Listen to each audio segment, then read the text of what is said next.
कल हम आए, हमने देखी कई समस्याएं इस क्षेत्र में मुंह बाएं खड़ी हैं। आप पूरे बिहार में नीतीश कुमार के विकास की गाथा लिख सकते हैं जिस क्षेत्र में जाइए, लेकिन अनफॉर्चुनेटली या तो मौसम ने साथ नहीं दिया या जो भी हो, इस क्षेत्र में सड़कों को हमने देखा जिस हाल में, गांव में जितना हम घूमे हैं हमने देखा है स्थितियाँ बहुत मैं कहूँगा कि निराश हुआ हूँ मैं। मोटा मोटी मान लीजिए 12 बरन जात में आपको करनी छाप ही नज़र आ रहा है और बदलाव की माहौल सहरसा विधानसभा में हो रहा है और पूरे बिहार में बदलाव की माहौल हो रहा है। जब कोई शांत पानी होता है, कुछ बहुत हिलाते नहीं आप, तो पता नहीं चलता कि नीचे क्या है। इस बार आईपी गुप्ता इस क्षेत्र में आए हैं तो एक तरीके का मुझे लगता है कि मंथन सा हो गया है। तो जब मंथन होता है ना तो चीज़ें नीचे से ऊपर उठ जाती हैं। आईपी गुप्ता जी जो संघर्ष शुरू से कर रहे हैं और करते आ रहे हैं, उनके तौर का कोई नेता और कोई सहनशील व्यक्ति नहीं है। कि इस बार थोड़ा सा पानी जो हिलाने वाली बात मैं कर रहा हूँ वो कैसे हुआ है। आईपी गुप्ता जब इस क्षेत्र से चुनाव लड़ने आते हैं तो वो ईबीसी का एक बहुत बड़ा हिस्सा पान, ताती, ततवा, चौपाल, सवासी, ये जातियाँ एकाएक ये सोचने लगती है कि हम एनडीए को इतने दिन से वोट क्यों कर रहे हैं। डिप्टी सीएम बनाइए ताकि आने वाला समय में 2029 में जब चुनाव होगा तो अपार बहुमत के साथ हमारा समाज इंजीनियर आईपी गुप्ता के साथ और महागठबंधन के साथ खड़ा रहेंगे और राहुल गांधी को प्रधानमंत्री बनाने का काम करेंगे। वोट का अंततः पहुंचने का निर्धारण कहाँ है? नदियाँ से होते हुए समुद्र में मिलेगा। जाते जाते ये कहा जाएगा तेजस्वी के पास।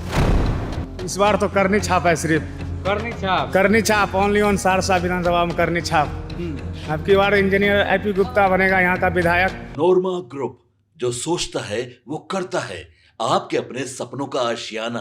नमस्कार, भारत लाइव देख रहे हैं। मेरा नाम है उत्तम कुमार। चुनावी यात्रा के दौरान हमारी टीम अब सहरसा में मौजूद हैं। बातचीत करेंगे हमारे साथ हमारे संपादक नमन मिश्रा सर हैं। सर, आज हम लोग दिन भर सहरसा में ही हैं, लोगों से भी बातचीत की है।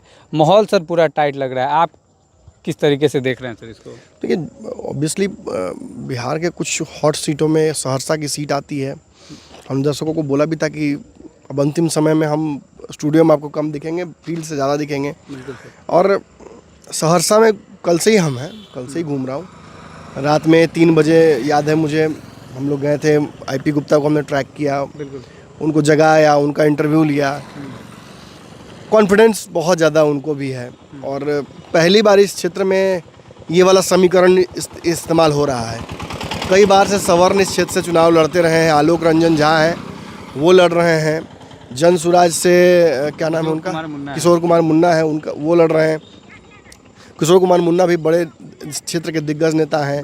आलोक झा भी लगातार जीत रहे हैं। लेकिन जैसे होता है ना कि शांत पानी यहाँ का है, सहरसा का।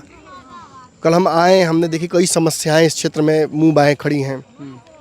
आप पूरे बिहार में नीतीश कुमार के विकास की गाथा लिख सकते हैं जिस क्षेत्र में जाइए, लेकिन अनफॉर्चुनेटली या तो मौसम ने साथ नहीं दिया या जो भी हो, इस क्षेत्र में सड़कों को हमने देखा जिस हाल में, गांव में जितना हम घूमे हैं हमने देखा है स्थितियाँ बहुत मैं कहूँगा कि निराश हुआ हूँ मैं। हाँ, डेवलप नहीं है। मतलब मैं आई वॉज एक्सपेक्टिंग कि कम से कम सड़कों को लेकर खूब चर्चा होती है कि सड़क से विकास नहीं होता है। विपक्ष भी कहता है, विपक्ष मान लेता है कि सड़कें हैं बिहार में अच्छी हैं, नीतीश ने बनवा दिया है। इस क्षेत्र में मुझे सड़कों की समस्या नज़र आई। साफ़ सफाई, बंदोबस्ती और भी छोटी छोटी समस्याएं बहुत दिखी। मुझे लगता है कि पलायन भी एक समस्या इस क्षेत्र की है। और मैंने देखा कि हम जिस क्षेत्र से गुजर रहे थे, हमने देखा कि फसलें कई बर्बाद थी। 2-3 जो बेमौसम बरसात हुई है 2-3 दिनों, उसकी वजह से ये भी एक समस्या देखने को मिली है। तो ओवरऑल बिहार भर में हम जहाँ जहाँ घूमे हमें बहुत समस्या तो नहीं दिखी, लेकिन इस क्षेत्र में कुछ समस्याएं अपने आप आते ही लगता है जैसे कि आपका स्वागत करने के लिए खड़ी हैं। आइए सर, आइए आइए, बस उस तरीके से लगा सब कुछ। तो मुख्यतः जब कोई शांत पानी होता है, कुछ बहुत हिलाते नहीं आप, तो पता नहीं चलता कि नीचे क्या है। इस बार आईपी गुप्ता इस क्षेत्र में आए हैं तो एक तरीके का मुझे लगता है कि मंथन सा हो गया है। तो जब मंथन होता है ना तो चीज़ें नीचे से ऊपर उठ जाती हैं। अब देखिएगा, जब पानी में कोई डूब जाता है, लास्ट नीचे बैठ जाती है, तो गोताखोर लोग क्या करता है, कुछ तो नीचे जाता है गोताखोर के लिए, कुछ ऊपर से पानी हिलाता है ताकि नीचे से चीज़ें ऊपर उठ के आ जाए। अब उस मंथन में इस क्षेत्र की समस्याएं उठकर सामने आ गई हैं। लोगों को जिन्होंने मान लिया था कि हमारे यही हमारा नियति है, उनकी भी अब इच्छाएं जागने लगी हैं। मैं कई पिछड़े टोलों में हम गए, दलितों के टोले में गए, यादव टोला में गए, हम मुसहर टोला में गए, हम ताती तत्वा के टोला में गए, हम अलग अलग जातियों के टोले में गए। हमने देखा कि जहाँ एक तरफ गोलबंदी तो है, सवर्ण आज भी एनडीए की तरफ ही वोट करना चाह रहे हैं इस क्षेत्र में, एकदम ट्रेडिशनल। और जो यादव मुसलमान है वो महागठबंधन, उनको लालटेन चाहिए, उनको तेजस्वी चाहिए, उनको करनी चाहिए, उनको पंजा छाप चाहिए, उनको महागठबंधन के सिंबल्स चाहिए।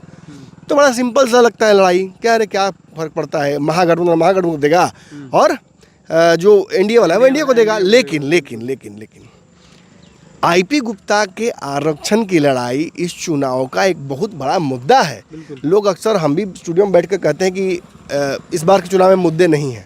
इस क्षेत्र में आइए, मुद्दा दिख जाएगा आपको। आरक्षण की लड़ाई को लेकर आईपी गुप्ता लड़ रहे हैं और अब उस लड़ाई का अंतिम मतलब 6 तारीख को शोडाउन है। सहरसा से खुद आईपी गुप्ता चुनाव लड़ रहे हैं, उनकी पार्टी गठबंधन का हिस्सा है, कई और सीटों पर भी चुनाव उनकी पार्टी लड़ रही है। लेकिन अगर आईपी गुप्ता यहाँ से जीत जाते हैं तो पान समाज को उनका आवाज़ उठाने वाला सदन के अंदर अपनी जाति का मिल जाएगा, बिल्कुल। तो ये हुआ नहीं है काफ़ी दिनों से, तो मुझे लगता है कि पान समाज भी बड़ा एक्टिव है। अब गेम यहाँ समझिएगा, 2 सवर्ण लड़ रहे हैं आपस में, एक राजपूत है, एक ब्राह्मण है। आलोक झा ने ये तक कह दिया है कि मतलब उनको डर है इस बात का कि वोट कट जाएगा, तो उन्होंने ये कह दिया है कि आप मुन्ना को मत दीजिए वोट, कोई फ़ायदा नहीं है, उससे बढ़िया आप आईपी गुप्ता को दे दीजिए। ताकि वो चाह नहीं रहे कि वोट डिवाइड हो, वो जानते हैं कि सवर्ण जल्दी महागठबंधन को वोट नहीं करेंगे। लेकिन गेम क्या है कि इस बार थोड़ा सा पानी जो हिलाने वाली बात मैं कह रहा हूँ वो कैसे हुआ है, आईपी गुप्ता जब इस क्षेत्र से चुनाव लड़ने आते हैं तो वो ईबीसी का एक बहुत बड़ा हिस्सा, पान, ताती, ततवा, बिल्कुल, चौपाल, सवासी, ये जातियाँ एकाएक ये सोचने लगती हैं कि हम एनडीए को इतने दिन से वोट क्यों कर रहे थे। उनके मन में सवाल खड़ा होता है कि आलोक झा को हम वोट क्यों कर रहे हैं। हाँ बिल्कुल, मैंने सुना आपकी सारी बातें सुना। तो जब ये वो पूछने लगते हैं ना क्वेश्चन, तो फिर उनको आईपी गुप्ता दिखता है। तो कहीं ना कहीं वो एक बहुत बड़ा चंक, देखिए मुस्लिम यादव इस क्षेत्र में बड़े हैं, उनका बड़ा जनसंख्या है, उसमें कोई दुराय नहीं। लोगों ने तो कह दिया TMY समीकरण हो गया। हाँ बिल्कुल, तो मुझे लगता है कि MY समीकरण जो है यहाँ पे 32% के आसपास मिलता है कि मिला के 32 ज़्यादा ही होंगे, मुझे 35 के आसपास होंगे। 35 मुस्लिम और यादव का समीकरण इस क्षेत्र में है। बिल्कुल, सवर्णों का 10%, 12% के अंदर में ब्राह्मण भूमियार दोनों हैं। बिल्कुल, राजपूतों की जनसंख्या ठीक ठाक है, मुझे 10% के आसपास वो भी हैं, लेकिन 10% से थोड़ा कम ही होंगे मुझे लगता है। लेकिन इस क्षेत्र की एक बहुतायत जनसंख्या जो पिछड़ों की है, खासतौर पे दलितों की, ईबीसी की, उस ईबीसी दलित में रविदास और ताती तत्वा इनको तोड़ लिया गया है। बिल्कुल, और ईबीसी के नाम पर कुछ और जातियां भी आईपी गुप्ता की तरफ देख रही हैं। तो गेम इसलिए इंटरेस्टिंग हो जाता है क्योंकि अब एनडीए के हिस्से का वोट में से चंक कट के और जा रहा है महागठबंधन की तरफ, और वो जा रहा है आईपी गुप्ता को, और उस वोट का अंततः पहुंचने का निर्धारण कहाँ है, नदियां से होते हुए समुद्र में मिलेगा, जाते जाते ये कहा जाएगा तेजस्वी के पास। तो महागठबंधन को इस क्षेत्र में ये एक फ़ायदा मुझे ऑन पेपर नजर आया। 6 तारीख को जब होगा तो चुनाव तो असली पता चलेगा। लेकिन एक और नुकसान हो रहा है एनडीए को, चूँकि प्रत्याशी एनडीए के यहाँ ब्राह्मण हैं, पिछली बार जीते भी थे, और जो जन स्वराज ने प्रत्याशी फील्ड किया है वो राजपूत है, तो सवर्णों का वोट भी कम हो रहा है। तो एक तरफ जहां एनडीए को पान, ताती, तत्वा का वोट कट के आईपी गुप्ता में जा रहा है, वहीं अपना वोट भी टूट रहा है जन स्वराज की वजह से। शायद इसीलिए नैरेटिव गढ़ने की कोशिश की जा रही है, शायद इसीलिए आईपी गुप्ता को, जिनके खिलाफ कोई बहुत बड़ा मुद्दा तो मिला नहीं, तो एनडीए के बड़े नेता, यहाँ मोहन यादव आए, यहाँ संजय जायसवाल आए, और दोनों ने जानते क्या कहा कि वो बाहरी है, उसको यहाँ छोड़ दिया था, उसको जमुई का रास्ता नहीं पता चलेगा कैसे जाना है जमुई, वो जमुई का है। लेकिन आईपी गुप्ता ने बहुत स्मार्टली मेरे इंटरव्यू में इस बात को एम्बेरेस कर लिया कि भाई हम तो पूरे बिहार में हैं। आईपी गुप्ता नहीं, पान समाज को कहाँ हटा दोगे, कहाँ फेंक दोगे, अब तक इग्नोर किया तो अब भी इग्नोर करोगे। और उन्होंने प्रण ले लिया है इस सीट में। देखिए कैटलिस्टिक एबिलिटी है, मतलब ये जो समझ पाएंगे समझें, फिर मत कहिए अंग्रेजी झाड़ने लगे। इस सहरसा की सीट में कैटलिस्टिक एबिलिटी है। कैटलिस्टिक एबिलिटी मतलब ये बिहार के चुनाव को इन्फ्लुएंस कर सकती है। कम से कम इतना ज़रूर कहा जा सकता है कि अब आप इग्नोर करके नहीं चल सकते हैं। और कैटलिस्टिक एबिलिटी की वजह से अगर यहाँ से ये लहर उड़ जाती है कि भाई ईबीसी का एक बहुत बड़ा चंक, जो ईबीसी एकदम कोर वोटर है भाजपा का, अगर उसमें से 5 ताती टूट के चला जाएगा तो बाकी भी जातियों को टूटने की एक मौका मिल जाएगा अपने अपने समाज के लिए। तो इसीलिए मैं कह रहा हूँ कैटलिस्टिक हो जाएगा और फिर यहाँ से समझ रहे हैं आप कहाँ तक जाएगा, दूसरे चरण तक जाएगा। तो इसलिए मुझे लगता है कि अब डैमेज कंट्रोल आज से कल तक में बीजेपी यहाँ करेगी, लेकिन देखते हैं क्या होता है। फिलहाल तो मोदी का भी सर। हाँ, बाकी जनता से पूछ लेते हैं। हाँ। जनता से पूछ लेते हैं। नमस्कार, भारत लाइव देख रहे हैं आप। मेरा नाम है उत्तम कुमार। देखिए, सहरसा विधानसभा में हम मौजूद हैं। आज हमारा ये दूसरा दिन है, लगातार 2 दिनों से हम सहरसा विधानसभा में हैं। अब माहौल बताने का जरूरत नहीं है क्योंकि ये जो निकाल लिए हैं आपको पता चल गया होगा, लेकिन फिर भी पूछेंगे क्या माहौल है। माहौल तो बहुत बेहतर है और हमारे आदरणीय इंजीनियर आईपी गुप्ता जो पान समाज को जराने का काम किया 6 महीना से, उनका असर आज दिखाई दे रहा है सरजमीन पर कि एक एक पान समाज की लोग और 12 वर्ण जात में, मोटा मोटी मान लीजिए 12 वर्ण जात में आपको करनी छाप ही नज़र आ रहा है।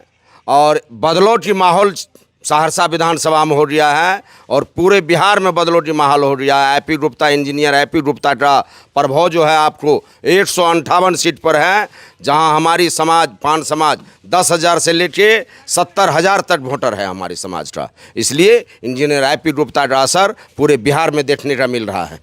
क्या माहौल है, क्या बात है, सब आदमी आईपी गुप्ता का ही नाम ले रहे हैं, क्या कर दिया आईपी गुप्ता? देखिए, आईपी गुप्ता हम लोग की पान समाज की दूसरा अम्बेडकर है। दूसरा अम्बेडकर बनकर उन्होंने पान समाज में पैदा लिया है और पान समाज को जगाने का काम किया है और पान समाज को एकजुट बनाने का काम किया है। इसलिए पूरे पान समाज आईपी गुप्ता जी धन्यवाद की पात्र है। आईपी गुप्ता लगातार आप लोगों के लिए आरक्षण की बात करते हैं। बिल्कुल सर, आरक्षण बीजेपी और जदयू की सरकार में राष्ट्रीय जनता दल जब 15 में जीता था, उस समय नीतीश कुमार का गठबंधन था। उस समय हम लोग को अनुसूचित जात बनाया गया 15 में और 2023 में अनुसूचित जात से हम लोग को हटाया गया। जो बीजेपी की सरकार में गठबंधन में नीतीश कुमार जब गया तब हम लोग को हटाया गया। उसकी लड़ाई हमारे आईपी गुप्ता जी लड़ रहे हैं। इसलिए पान समाज का योद्धा है और पान समाज उसके साथ समर्पित बन के खड़ा है। बोल रहे हैं कि खाली जिताइएगा भी। जिताने अपार वोट से जीतेंगे सर, बहुत अपार वोट से जीतेंगे। 12 वर्ण जात वोट दे रहा है क्योंकि 60,000 हम लोग की समाज की वोट है। आप जान लीजिए, माई समीकरण है, अब हो गया TMY, तांती समाज माई समीकरण में जुट गया है, इसलिए तांती TMY हो गया है। तो एक समाज 60,000 वोट प्लस हो गया माई समीकरण में। 1000 वोटों से जीतेंगे वो? लगभग 40,000 वोट से जीतेंगे। 40,000? जी बिल्कुल, पूरा समर्थन है। बिल्कुल समर्थन, बिल्कुल।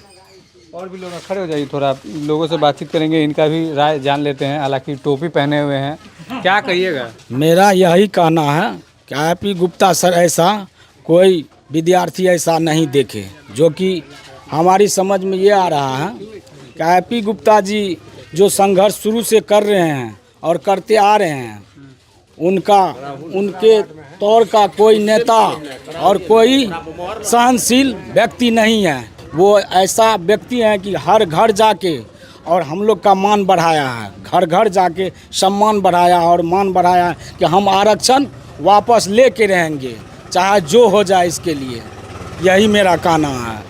आईपी सर जिंदाबाद हम लोग करते हैं। काम किए हैं आईपी गुप्ता? काम कर रहे हैं, हमारे कास्ट के लिए काम कर रहे हैं, हमारा आरक्षण वापस दिलवाने की काम कर रहे हैं वो। अब हम तो सोचते हैं आरक्षण मिल जाए, उनके बाद जो हो जाए। क्या कुछ मांग है आरक्षण के अलावा और भी? मेरा यही मांग है कि आरक्षण चाहिए, मेरा भारत स्वतंत्र हो जाए। दिलवा पाएंगे आरक्षण? जी हाँ, हम लोग को आत्मपूर्ण विश्वास है कि वो आरक्षण देके ही जाएंगे। हाँ। ये मेरी आत्मा बोल रही है। हम लोग को आरक्षण चाहिए। और दूसरी बात है कि हमारे समाज जो 258 सीट पर प्रभाव दे रहा है, 158 सीट पर जो प्रभाव दे रहा है आईपी गुप्ता जी को, तो मैं आदरणीय तेजस्वी प्रसाद यादव जी को कहना चाहता हूं कि आप मुख्यमंत्री बनिए और हमारे इंजीनियर IP गुप्ता को डिप्टी CM बनाने का काम कीजिए। डिप्टी सीएम जी डायरेक्ट। जी, इसलिए डिप्टी CM बनाइए ताकि आने वाला समय में 2029 में जब चुनाव होगा तो अपार बहुमत के साथ हमारा समाज इंजीनियर IP गुप्ता के साथ और महागठबंधन के साथ खड़ा रहेंगे और राहुल गांधी को प्रधानमंत्री बनाने का काम करेंगे। IP गुप्ता डिप्टी सीएम बनेंगे, क्या कहती है कि डिप्टी सीएम बना देने के लिए? बहुत अच्छा विचार भी शर्मा जी बोले हुए हैं। यह चीज़ सुन के हम लोग को बहुत खुशी हुआ। अच्छा, आप भी चाहते हैं? हम लोग भी चाहते हैं, मेरा पूरा समाज चाहता है। क्या कहिएगा, कह रहे हैं कि IP गुप्ता को डिप्टी सीएम बना दिया जाए? हाँ, बनाएंगे, हम लोग पूरा सहयोग रहेंगे उसके साथ। हम लोग IP गुप्ता को पूरा सपोर्ट करेंगे, जिताएंगे उसको। आप भी चाहते हैं? हाँ, हम लोग भी चाहते हैं। हो पाएगा? होगा, काहे न होगा, पूरा गांव वाला लगे हुए हैं, होगा। हाँ हाँ, क्या कहिएगा, कह रहे हैं कि डिप्टी सीएम बना दीजिए? हाँ, बन जाएगा ना। अब की बार पूरा पान समाज का और भी अदर कास्ट का जो भी है, RJD का जो भी है फैन, सब अभी का IP गुप्ता को जिताएगा। जिताइएगा? हाँ, जिताएगा। तो कह रहे हैं कि डिप्टी सीएम बनेंगे। हाँ, और डिप्टी CM बनेगा ना, बन जाएगा। चलिए, क्या माहौल है इस बार? इस बार तो करनी छाप है, सिर्फ करनी छाप ओनली ऑन सहरसा विधानसभा में करनी छाप। अब की बार इंजीनियर IP गुप्ता बनेगा यहाँ का विधायक सहरसा से। हाँ, और कि पूरा माहौल वही है, करनी छाप, हर जगह करनी छाप, हर जगह हर जगह करनी छाप, जहाँ देखिए करनी छाप। कुछ काम भी किए हैं, क्षेत्र में भी घूमते हैं कि ऐसी करनी छाप? ना क्षेत्र में की, वो इसका तो घरे है कोरला ही, क्षेत्र तो पूरा घूमते रहता है, उसको घूमने क्या, यहाँ तो आदमी हम लोग खुद प्रचार करते करनी छाप। हाँ, तो IP गुप्ता क्या करेंगे? हाँ, हम लोग खुद करते हैं प्रचार करनी छाप, जहाँ जाइए करनी छाप, हर जगह देख लीजिए आप, घूम कर करनी छाप मिलेगा आपको। ये लोग कह रहे हैं कि डिप्टी सीएम बना दे। वो तो होबे करेगा, बनबे करेगा डिप्टी CM आपकी बार। आसान है? हाँ, आसान की, पूरा अभी तत्वा हिला देगा सहरसा में की, पूरा बिहार में हिलाएगा तत्वा आपकी बार। हाँ, ऐसा लगता है कि पूरा जहाँ देखिए करनी छाप, बस। आप लोग अपने प्रचार कर देते हैं? हाँ, तो हम लोग पूरा IP गुप्ता को आने की जरूरत नहीं है? नहीं, उसको आने की क्या जरूरत, हम लोग हाइए हैं तो उसको क्या आने की जरूरत है? क्या बोले, फिर से बोलिए एक बार। हम लोग खुद प्रचार करते हैं करनी छाप। हाँ, अभी पूरा हर जगह करनी छाप चलेगा सहरसा में, उनको आने का जरूरत नहीं है? उनको आने की क्या जरूरत है, हम लोग खुद हैं प्रचार करने के लिए, हर जगह घूमते रहते हैं हम लोग। उसका नाम काफी रहा। क्या बोलिए? उसका नाम भी काफी है, किसका? IP गुप्ता का। क्या कर दिया ऐसा जो नामे काफी है, आने का जरूरत नहीं है? आरक्षण खातिर वो जी जान लगा दिया है, हम लोग के खातिर जी जान लगा दिया है आरक्षण आने के लिए। काफी समर्पित हैं आप ना? हाँ। वोट गिराते हैं? हाँ। चलिए, और भी लोग हैं, देखिए एक बुजुर्ग हैं, इनसे बात करेंगे। बाइक पर बैठे हुए हैं, क्या कहिएगा, क्या माहौल है? हम लोग तो AP गुप्ता को करनी छाप को वोट देंगे, इसलिए देंगे कि आरक्षण का काम वही करता है, मेरा जगाने का वही काम किया है। वो बुजुर्ग आदमी है, हमको जगाने का वही काम किया है। आज 20 साल से कोई नहीं इस बात में पड़ता था। इधर सब कह रहे हैं कि उनको आने का जरूरत नहीं है, आप ही लोग प्रचार कर रहे हैं? हाँ, हम ही लोग प्रचार कर रहे हैं। ऐसा क्या है? देखिए, आरक्षण के लिए हम लोग मरते हैं। अच्छा, हाँ। हम लोग तो गरीब आदमी हैं, आरक्षण नहीं मिलेगा तो कैसे जिएगा गरीब आदमी। AP गुप्ता हम लोग को जगाया है, वोट देंगे उसी को, करनी छाप को आने का कोई जरूरी नहीं। हम लोग प्रचार खुद ही करते हैं, उसका प्रचार करने का कोई जरूरी नहीं है, हम लोग खुद ही प्रचार करते हैं गांव गांव। इस बार बदलाव होगा? इस बार बदलाव होगा। बदलाव होगा? हाँ, होगा। कितने वोटों से जीत रहा है IP गुप्ता? 40-50 हजार से वो जीतेगा। 40-50 हजार? 50 हजार से जीतेगा। आपने वीडियो में देखा कि किस तरीके से सहरसा की जो जनता है उसका क्या कुछ मूड है। इस बार सहरसा की जनता का मूड क्या कुछ है, इस वीडियो में आप देख पाएंगे। बने रहिए आप हमारे साथ, देखते रहिए भारत लाइव। धन्यवाद। आपके सपनों को हमने सजाया है, ई-होम्स पैनोरमा को हमने बनाया है। ई-होम्स मेरा एक सपना था जिस पे मैं पिछले 4 साल से काम कर रहा था। हमने जो बनाया है वो सबने है माना। ई-होम्स पैनोरमा में हो आपका भी आशियाना। और फाइनली हमने 2021 में इस प्रोजेक्ट को लॉन्च किया। बहुत लोग अप्रिशिएट कर रहे हैं कि पूर्णिया जैसे शहर में, बिहार के, एक तो बिहार की बात करें उसमें भी पूर्णिया जैसे छोटे जगह में इस तरह का लाइफस्टाइल देना, ये सुन के हम लोगों को बहुत अच्छा लगता है। ई होम्स में हमने कुछ और भी किया है, जैसे हम जिस जगह में रह रहे हैं हमारे फैमिली सिक्योर हो, उनको सिक्योरिटी का ध्यान में रखा है। आपकी सुविधा और सुरक्षा आपके लिए खास है, ये आपका विश्वास है। इसमें आर्टिफिशियल इंटेलिजेंस का 7 लेयर सिक्योरिटी का हमने इस्तेमाल किया है। लस ग्रीन कैंपस को बनाया है। यदि हमारा बाउंड्री वाल है तो वो वर्टिकल गार्डन है। ये जितनी भी फैसिलिटी होता है एक इंटरनेशनल टाउनशिप में ई होम्स है, ये हम लोग विश्वास नहीं कर पा रहे हैं। जो भी हमारे मित्र दोस्त या जो भी हमारे बाहर के बाहर आते हैं तो हम लोगों को बहुत अच्छा सुनने को मिलता है और बहुत अच्छा क्रेडिट मिल रहा है। वो सारा हमने सिर्फ एक बिल्डिंग नहीं बनाया, हमें एक बहुत अच्छा लाइफस्टाइल दिया ई होम्स में, और मेरा एक सपना था जिसको मैं आज फुलफिल होते हुए देख पा रहा हूँ। ये आपका आवास है। ई होम्स पैनोरामा में अब आपका निवास है। E Homes Panorama, luxurious lifestyle redefined. Panorama group, जो सोचता है वो करता है।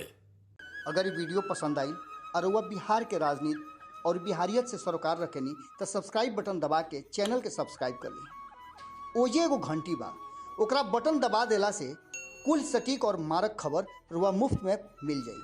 अगर रुआ पत्रकारिता के हमनी के नया प्रयोग में सहयोग कर चाहतानी तो ज्वाइन बटन दबा दी। पेटीएम नंबर नोट कर ली 938681